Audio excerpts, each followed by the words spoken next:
We all know that Florida has a rich history of pirates, but at the same time, our ports also became hubs for slave ships. Next here tonight, reporter Michael Paluska joined a local treasure hunter who says he found one of those ships off the coast in Pasco County and is now working to get it out of the water. There's so much history in the waters of Florida. We're here off the Anclote River boat ramp where a treasure hunter says he found the remnants, he believes, of an old slave ship. But he said what's in the water is nothing compared to the story and the history of this place. On the beaches of Florida, some tourists have no clue they are walking in the footsteps of pirates. So there's buried treasure underneath me. Well, Ari was here. Feet from this Spanish well, treasure hunter Captain Joe Zsiga tells me there are chests of gold buried in just a few feet of sand. He tried to dig it up, but tells me Pasco County stopped him. So he's starting a new search. It's just endless. The story of what went on in these waters here.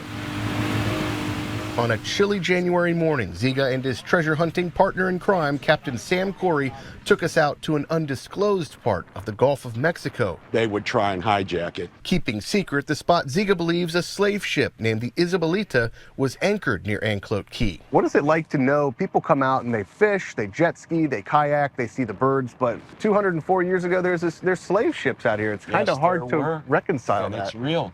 How people could actually do that back then and it was accepted is beyond my realm of thinking in today's age. The way the story goes, a pirate named Louis Michel Henry, who Zsiga believes buried that treasure near the Spanish well, hijacked it. He went after the ship and said, look, you give me the ship and I will let everybody go. You know, we're not out to kill people. We want the cargo. It had 95 Caribbean, African, Cuban slaves aboard. 95 slaves. 95. Wow. It's in the archives, and it was in the court case. To free the ship stuck in the mud at low tide, the crew tossed the heaviest items overboard. What have you found out there and what is still out there? We found the big 3-ton anchor, which is probably, I want to say at best guess by the pictures, probably what's left of it, 16 foot sticking out of the ground. Wow. We found the kedge anchors, which are 7 to 8 foot.